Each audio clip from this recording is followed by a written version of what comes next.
Pessoal, tudo bem? Vamos ter uma aula extra também agora nessa formação humana, né? Temas de aprofundamento. Vocês têm ali o módulo básico, agora os temas de aprofundamento neste nosso itinerário de formação humana. Eu quero tratar para vocês de alguns pontos que, en passant, podemos dizer assim, já foram tratados, certo? Mas que nós precisamos reforçá-los e numa outra perspectiva. Tá? O tema é antropologia filosófica e teológica.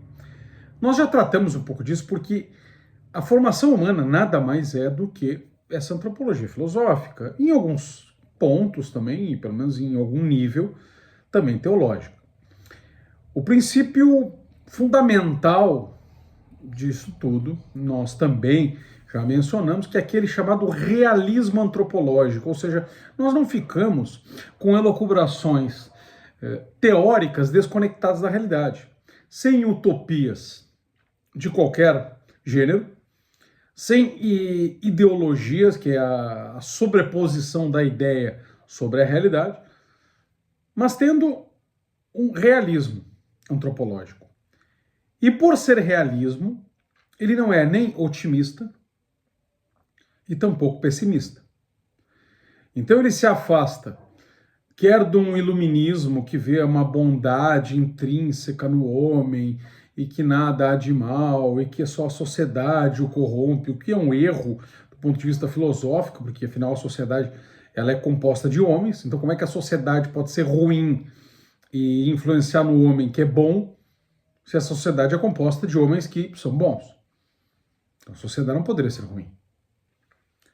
A sociedade, se ela é ruim, é porque o homem é ruim. E também se afasta daquele calvinismo, que tem uma visão muito pessimista da humanidade, por conta da doutrina da depravação total, ocasionada pelo pecado. Claro que nós sabemos que o pecado fez uma corrupção muito grande no ser humano.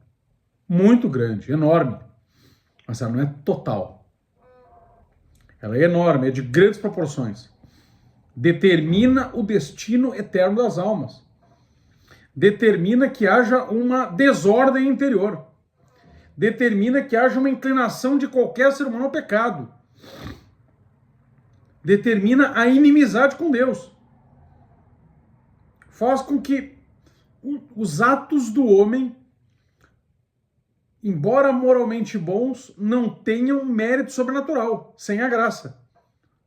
E mesmo esses atos bons, naturalmente falando, não são tão frequentes.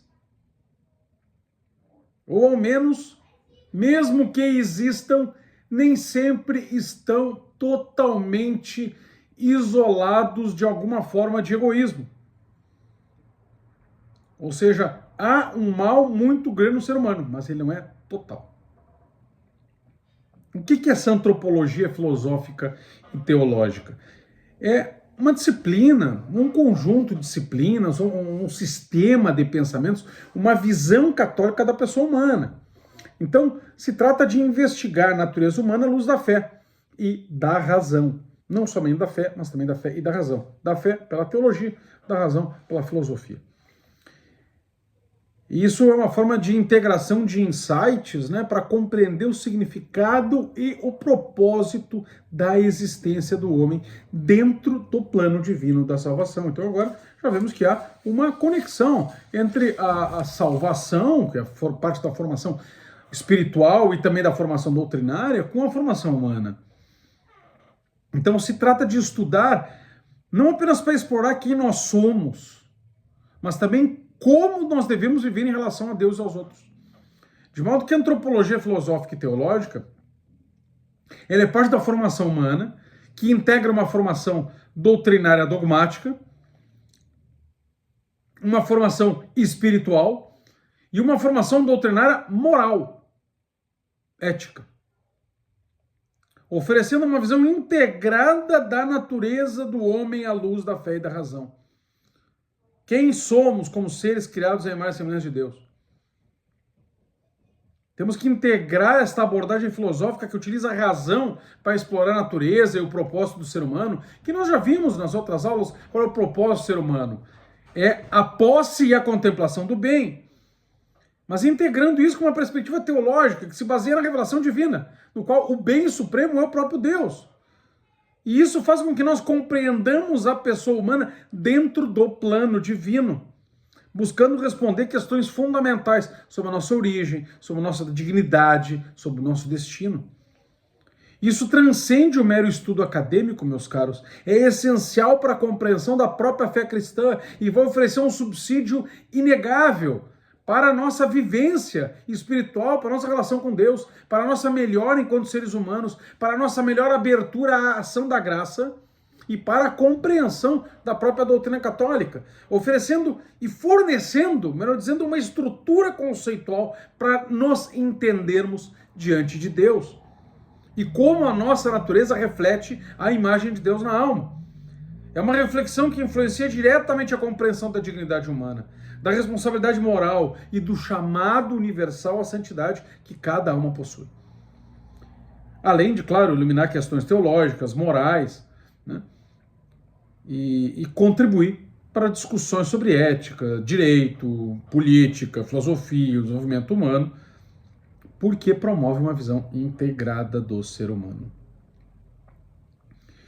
Cada ser humano possui uma dignidade inerente por ser criado à imagem e semelhança de Deus. Nós já vimos que ele não é imagem e semelhança de Deus na barba, no bigode, no nariz, nas orelhas, né? Porque Deus é puro espírito. Ainda que a segunda pessoa da Santíssima Trindade, que é Deus, tenha se encarnado. Se encarnou no tempo. Eternamente. Existia a natureza divina, não estamos falando da natureza divina. O homem é imagem e semelhança da natureza divina. A natureza divina não se encarnou. O que se encarnou foi a pessoa divina, unindo a natureza divina, que continua por espírito, à natureza humana, que é matéria, mais alma. Matéria mais alma. Só que essa alma é espiritual. Por isso que nós, na alma, que é espiritual no homem, nos demais seres, como...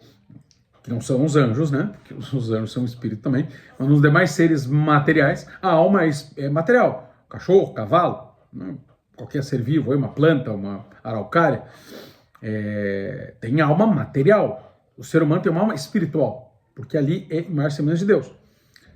Ah, mas Cristo se encarnou. Sim, mas a natureza divina de Cristo continua sendo divina, continua sendo puro espírito. A natureza divina é puro espírito. É puro espírito. Não foi a natureza que se encarnou, foi a pessoa, Cristo total que se encarnou. Unindo esta natureza divina à natureza humana. Né? Então, o homem possui uma dignidade porque é imagem e semelhança de Deus. Imagem e semelhança de Deus na alma, porque Deus, que é por espírito, criou uma alma no homem que é espiritual. E essa dignidade fundamenta aquela igualdade de essência de todos perante Deus. O que vai implicar no respeito à vida, aos direitos naturais, né, que é o direito à própria vida, o direito à busca da felicidade, entendido como não uma felicidade hedonista, né, de busca de prazeres, mas a sua realização como pessoa, que se realiza no bem, na posse do bem, na contemplação do bem, no direito à liberdade, no direito à propriedade, todos esses direitos próprios da natureza humana. A dignidade humana deriva do fato de que, como Gênesis 1, 26 e 27 nos diz, nós somos imagem e semelhança de Deus. Deus nos criou imagem e semelhança. Homem e mulher os criou. Cada pessoa humana possui um valor intrínseco, inalienável, independentemente de suas circunstâncias, realizações ou falhas. Um bandido tem dignidade. Não pelos seus atos. E não quer dizer que ele não tem que ser punido pelos seus atos. Não quer dizer que não tem que ser rechaçado pelos seus atos. Não quer dizer que não tenha que ser julgado. Não quer dizer que não tenha que ser tratado com rigor pelos seus atos. Não quer dizer que não tenha que, inclusive, se for o caso, ser tratado com pena capital pelos seus atos. Não significa que não tem que ser odiado nos seus atos. Não. Mas ainda assim, ele possui dignidade. E é justamente por conta dessa dignidade que ele tem que ser julgado. Porque se ele não tivesse dignidade, se ele não fosse imagem e semelhança de Deus, então nós não teríamos que atribuir sequer responsabilidade a esse bandido. E se nós não atribuímos responsabilidade ao bandido, então nós não temos que puni-lo, porque ele é irresponsável. Ele é irresponsável. Ele não tem culpa, porque ele não tem responsabilidade, porque ele não tem vontade, porque ele não tem inteligência, porque lhe falta dignidade. Essas coisas todas estão interrelacionadas. É justamente porque o bandido também é imagem e semelhança de Deus e, portanto, tem uma dignidade ontológica que, não se comportando de acordo com essa dignidade, não se comportando de acordo com a imagem e semelhança de Deus que ele possui na sua alma, é que ele vai ser punido, rigorosamente. O fundamento da punição do marginal está justamente não na ausência da sua dignidade, mas justamente na presença da sua dignidade. Por ser digno é que ele será punido ao se comportar de modo indigno. A dignidade humana não é concedida pelo seu comportamento. A dignidade humana não é concedida pela sociedade. A dignidade humana não é concedida pela família, não é concedida pelo Estado tampouco, ou por qualquer fator externo. Também não é concedida pelo seu comportamento. O seu comportamento pode ser reflexo ou contrariedade a essa dignidade. A dignidade é um dado ontológico que acompanha cada ser humano desde a sua concepção até a morte natural. E é isso que fundamenta tanto os direitos fundamentais da pessoa, como direito à vida, liberdade, integridade, busca da felicidade, liberdade, participação na vida comunitária, propriedade, como também a punição quando se viola direitos reconhecidos pela sociedade, quer uma punição no âmbito administrativo, civil ou criminal. A imagem de Deus na pessoa humana é a capacidade do ser humano de refletir as qualidades divinas, portanto. Porque se nós dizemos que a alma do ser humano é uma alma espiritual, nós estamos dizendo que é uma alma com inteligência, uma alma com razão, que é aquela qualidade da inteligência de elaborar raciocínios um pouco mais complexos. Vontade, o que implica em livre-arbítrio. Consciência moral, porque é justamente pela consciência moral que nós vamos poder eleger o que fazer, e a vontade é a capacidade da alma humana de eleger, de fazer eleições. Submissa à inteligência.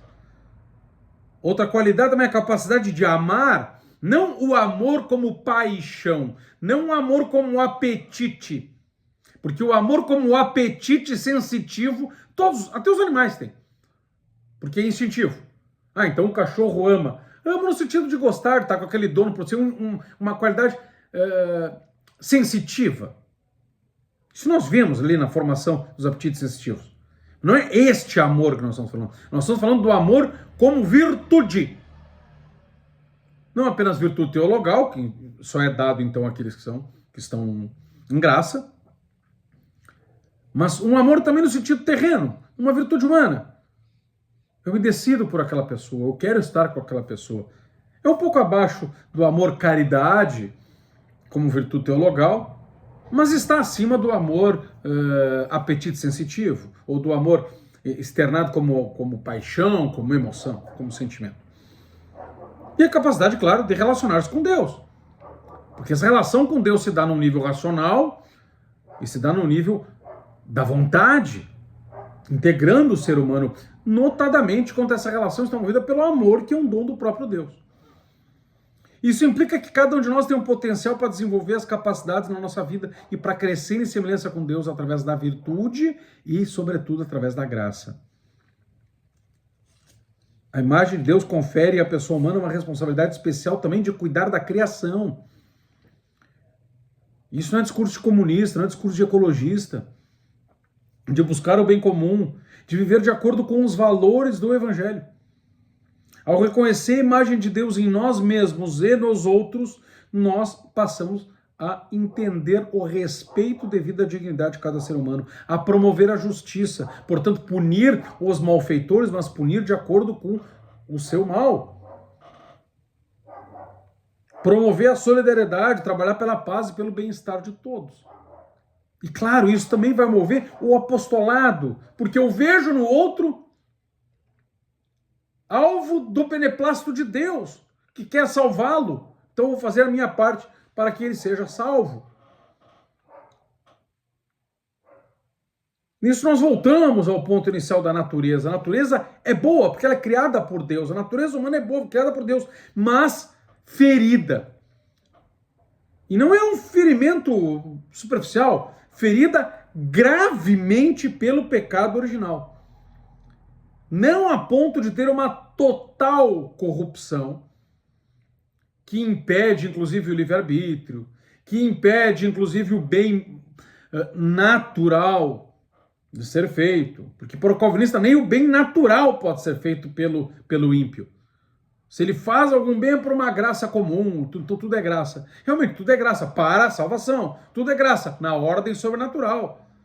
E como uma ajuda na ordem natural. Mas o homem é capaz, sim, na visão católica, não na visão calvinista, de fazer o bem. Não o bem para a sua salvação. Não o bem sobrenatural. Embora possa colaborar, seja estar em graça com o bem sobrenatural e assim aumentar a sua justificação.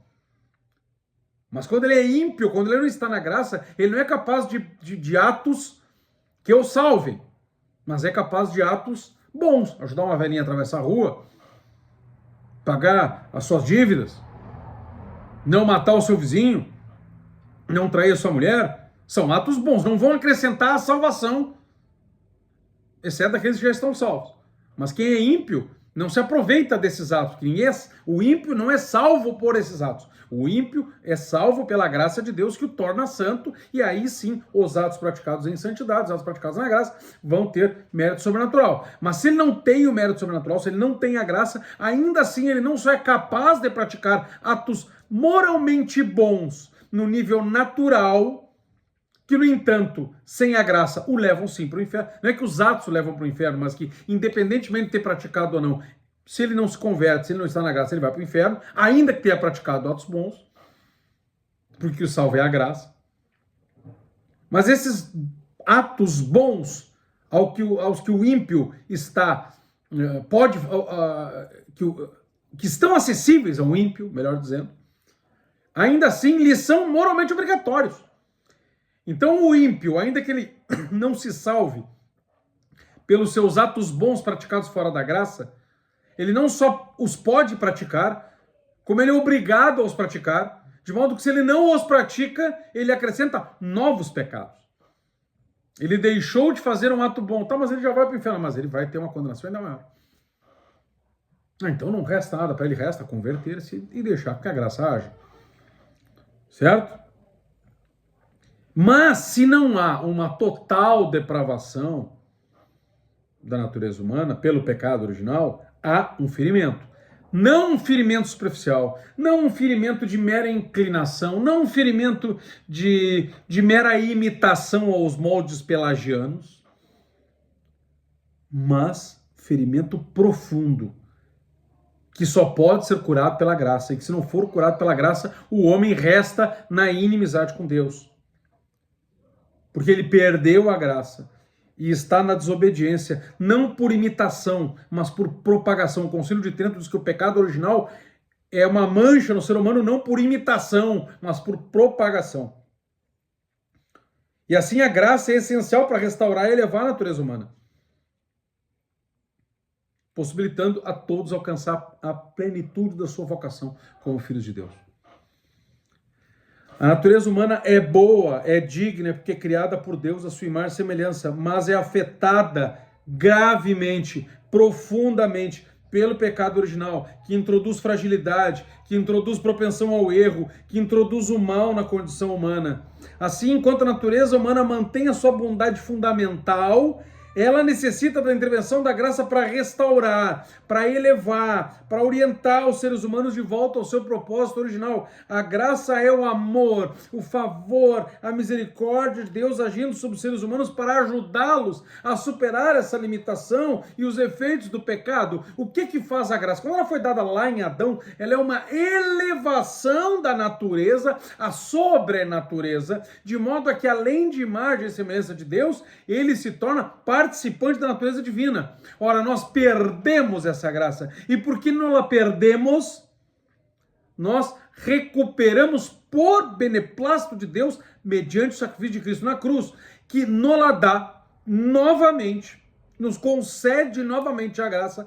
Agora, antes de a graça restaurar a condição da participação na natureza divina, que já existia em Adão e Eva e é perdido pela queda, a graça no pós-lapso, a graça no pós-queda, a graça no pós-pecado, além de restaurar a condição da participação na natureza divina, e antes de fazer isso, perdoa os nossos pecados. Então, em Adão, a graça é a participação na natureza divina. Como houve o pecado, houve a queda, houve o lapso, a graça é perdão dos pecados e participação na natureza divina. Mas essa graça, ela não anula a natureza ferida pelo pecado, mas a aperfeiçoa, permitindo que todos nós cresçamos em santidade e conformidade com a vontade de Deus. A graça, então, não é apenas uma ajuda externa, ela vem externamente, mas ela se instala no coração do homem para transformá-lo. Ela não é uma capa exterior aos moldes luteranos, mas ela é uma ajuda que vem de Deus, entra no coração do homem e transforma de fato o coração do homem. Ela não é nem uma justiça interna no sentido do homem produzi-la aos moldes pelagianos, nem externa no sentido de uma capa que reveste o homem intrinsecamente pecador aos moldes luteranos e calvinistas. Mas ela é interna não por nós, mas interna por Deus, que nos transforma. A graça não é apenas uma ajuda externa nesse sentido, mas uma participação na natureza divina. Essa relação entre a natureza e a graça, meus caros, na antropologia católica, destaca a importância da colaboração humana com a graça divina. Enquanto a natureza é capaz de buscar o bem, ainda que tateando, ainda que no escuro, ainda que cometendo erros, e de realizar ações virtuosas no nível humano, a graça nos ajuda nessas virtudes humanas e nos possibilita as virtudes teologais. A graça, então, nos salva e nos possibilita que sejamos santos. Porque a salvação e a santificação, a regeneração e a justificação são sinônimos na teologia católica. E para vocês entenderem melhor, além dessa formação humana aqui, nós temos um curso aqui na comunidade Família Brodbeck chamado Vivendo na Graça. Então, vão para esse curso também para entender melhor o que é a justificação, o pecado, a liberdade, a vontade, a predestinação e a vivência na graça de Deus. Tudo isso supõe uma visão que ensina que o ser humano é uma unidade substancial de corpo material e de alma espiritual. Uma união que integra aspectos materiais e espirituais da pessoa, contribuindo para uma visão integral da existência humana. E é por isso que nós tanto batemos na tecla aqui na comunidade Família Brodbeck da formação integral.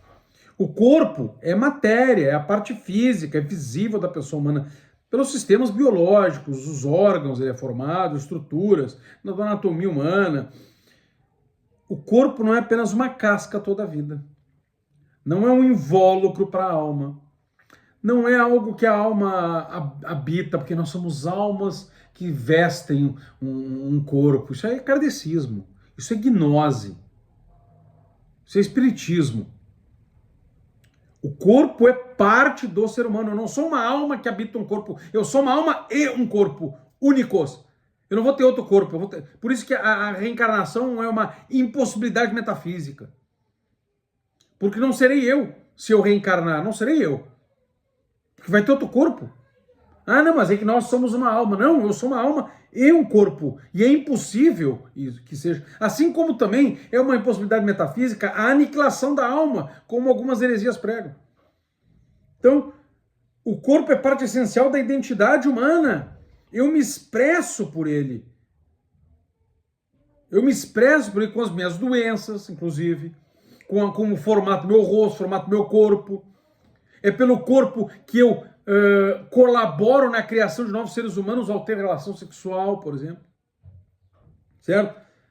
Então eu interajo com o mundo material pelos sentidos que estão no corpo e que expressam emoções que vão na alma. A alma, que é espiritual, por outro lado, é a parte imaterial. Ela é dotada de capacidades intelectuais, a inteligência, o entendimento, o livre-arbítrio, a consciência moral, a capacidade de amar.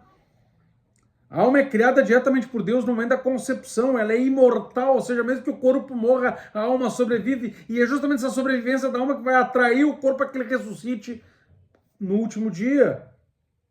A alma é o princípio que move o ser, é a forma da matéria, é a forma do ser vivo, é aquilo que dá coerência ao ser vivo, é o princípio vital que anima o corpo, por isso que o desenho é animado, porque ele se move. Anima vem de alma. E isso que dá a minha identidade como criatura de Deus, a sua imagem e semelhança, e, pela ação da graça, filiação divina. A alma não é a nossa salvação, a alma não é, ainda que espiritual, sobrenatural, ela é parte da natureza humana, porque um corpo sem alma é um cadáver. A alma não é sobrenatural, ela é espiritual. E embora ela não seja a graça, ela é o supedâneo da graça. Então, a graça não se confunde com a alma, mas supõe a alma. E claro que isso aí é tão crucial que essa visão de uma unidade indivisível entre corpo e alma mostra que até a sexualidade não é apenas um aspecto biológico ou físico do ser humano, mas uma dimensão profundamente integrada à sua identidade e à sua vocação. Ao contrário do que as pessoas dizem, para o catolicismo a sexualidade é vista como um dom precioso de Deus, destinado a ser vivido de maneira digna e responsável. Vocês vão entender isso melhor na aula que a minha esposa está preparando sobre sexualidade e na minha aula que eu dou também sobre sexualidade, ambas aqui na comunidade Família Brodbeck. Então, a sexualidade ela não é apenas uma expressão de afeto ou um meio de gratificação pessoal, que já são coisas boas, principalmente quando ela é afeto. Não é busca de prazer. Afeto está num nível maior do que a busca de prazer. Então, quando a gente diz sexualidade não é só a busca de prazer, ela também é afeto para com o outro. Já é uma grande coisa. Mas nós vemos a sexualidade, embora vejamos que o afeto seja superior à busca do prazer, não se esgota no afeto. É ainda mais. Se a gente ficar só no afeto, já seria uma grande coisa. Porque é melhor do que a busca do próprio prazer. Já é superior à busca do próprio prazer. Mas ela é mais do que isso. Ela é um reflexo da capacidade humana de amar e de se doar completamente a outro ser humano, dentro de um compromisso mútuo e fiel que se chama casamento. Ou seja, a sexualidade reflete a aliança de Deus para conosco. E é daí que vem a importância da castidade, porque a castidade, naquele sentido estrito de não fazer sexo, é um indicativo de que a relação sexual é reservada para aqueles que têm esse compromisso mútuo de entrega. Não, mas eu me entrego à minha namorada, eu tenho profundo amor por ela, eu quero ela para toda a vida, então casa, meu Deus do céu. Não, mas eu não tenho certeza, então não tem entrega. Não, mas é que a gente não quer ter filho agora, porque você não tem um lar constituído, então não tem que casar, então não tem que fazer sexo. Porque é a mesma coisa que comer, vou numa churrascaria, rodízio, como uma carne, vou ao banheiro, vomito, como de novo. Eu estou buscando somente o prazer. Então, a castidade não é uma repressão, mas uma virtude que orienta a expressão sexual. Orienta. A perspectiva católica sobre a sexualidade humana não se limita a normas ou regras, mas emerge de uma compreensão profundíssima da dignidade da pessoa humana, da sua vocação ao amor autêntico, legítimo, generoso, conforme ensinado por Cristo. E isso importa no entendimento da liberdade humana como uma capacidade fundamental que permite às pessoas agirem de forma autodeterminada, responsável. E junto com a liberdade vem a responsabilidade moral perante Deus e perante os outros, guiando as escolhas. Nós já tivemos aula sobre isso, o que é a capacidade de escolher a vontade através de princípios morais. É a capacidade intrínseca do ser humano, essa liberdade de fazer escolhas livres e conscientes. É um dom dado por Deus que capacita a pessoa a buscar o bem, que vai ser informado como bem para que a gente discina do mal, mediante uma inteligência bem formada que vai nos capacitar a entender o que é a verdade. Orientar a nossa vida em direção ao cumprimento da nossa vocação, a posse e a contemplação do bem. E se nós temos liberdade, nós temos responsabilidade, porque a responsabilidade moral acompanha a liberdade humana, pois implica na obrigação de cada pessoa de responder pelos seus atos, reconhecendo as consequências, muitas delas gravíssimas, das suas escolhas para si mesmos. e para os homens, para os demais, para os outros, para o próximo. A responsabilidade moral está enraizada na consciência, de modo que tenhamos uma capacidade de discernir entre o certo e o errado e de agir de acordo com uma moral objetiva. Estamos sempre diante de Deus, temos que escolher o bem. A liberdade humana, ela não é um totem. Ela não é uma ideologização. Nós não podemos fazer com a liberdade o que os libertários fazem, como se fosse a grande bússola moral para guiar todo o resto. Então tudo se fundamenta na liberdade. Isso é o que os liberais fazem, isso é o que os libertários, anarcocapitalistas, todos eles querem fazer. A liberdade está acima de tudo, então a liberdade é fazer o que eu quiser. Claro que eu vou ser punido se eu abusar dela, mas a liberdade está acima, ele é o critério. A liberdade não é o critério, é um dos critérios. A liberdade está sempre unida a outros princípios. O que os libertários, liberais fazem com a liberdade é a mesma coisa que os comunistas fazem com a igualdade. A nossa liberdade, ela é individual, mas ela também deve ser implicada não apenas no respeito à liberdade dos outros, o princípio da não agressão, essas coisas utópicas assim, mas também o entendimento de que o átomo não é o ser humano, é a família. Então nós temos que sempre pensar numa liberdade também coletiva, que não pode cair no coletivismo. Como é que nós vamos saber o equilíbrio? Doutrina social da igreja, meus caros. Vejam como tudo está interligado. Interligado porque o homem tem um chamado, tem um destino, tem uma função. E ele próprio está integrado a alma e corpo, como nós dissemos. E integrado com os demais porque tem um destino comum que muitos não realizam. Por conta das suas ações erradas, da sua responsabilidade. Se nós somos salvos, atribuímos a graça. Se nós somos condenados, atribuímos não simplesmente a falta da graça, não simplesmente a um ato de Deus, mas a nós mesmos. É isso que a gente faz no exemplo de consciência de noite. Atribui os êxitos a Deus e atribui os fracassos a nós mesmos. Nós atribuímos os êxitos a Deus e atribuímos os fracassos a nós. Mas sabemos que Deus nos cria para um destino eterno, uma comunhão plena com Ele na vida eterna que já pode começar a ser alcançada aqui, pela graça. Esse destino eterno que envolve uma vida após a morte, uma realização final do nosso propósito criado por Deus, mas vivendo de acordo com a vontade divina agora, porque se nós vamos passar a eternidade com Deus, nós já temos que passar algo com Ele aqui. Do que adianta querer viver a vida inteira com Deus se nós não vivemos com Ele agora? Essa antropologia filosófica e teológica parte, então, da concepção de que nós temos uma vocação a um destino eterno com Deus. Somos chamados a ver em comunidade também uns com os outros para ajudarmos uns aos outros nesse caminho. Seja de forma direta, pelas questões mais religiosas, mais espirituais, de apostolado, mas também aquele apostolado implícito, o cumprimento dos seus deveres, do entendimento de que o outro, ainda que não salvo, ainda assim mais semelhante de Deus, e portanto, pode não ser meu irmão por não ser batizado, por ser ímpio, o que for, mas é meu irmão, entre aspas, né, na grande família humana, ainda que não meu irmão, não sobrenaturalmente falando. É ponto importante dessa antropologia católica a ênfase na importância do relacionamento com as pessoas como expressões do amor de Deus por nós. E como nós vamos saber isso?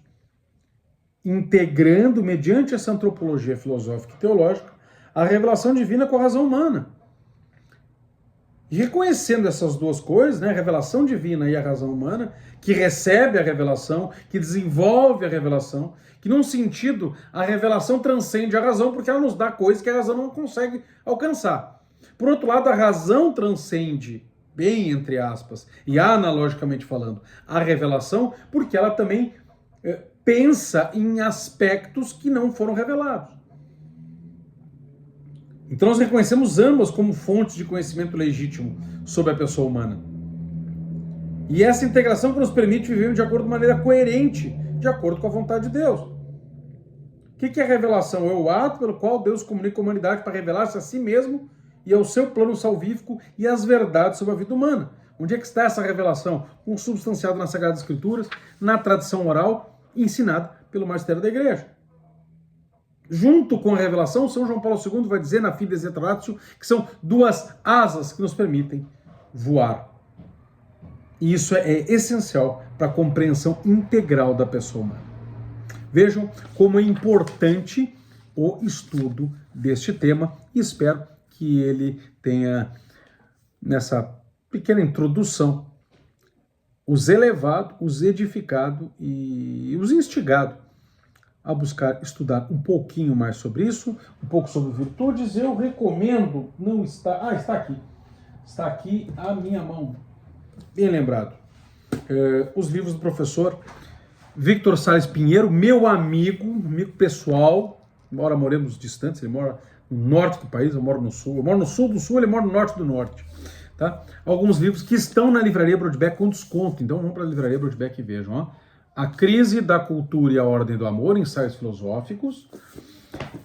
No Caminho das Virtudes, também do professor Victor Sales Pinheiro.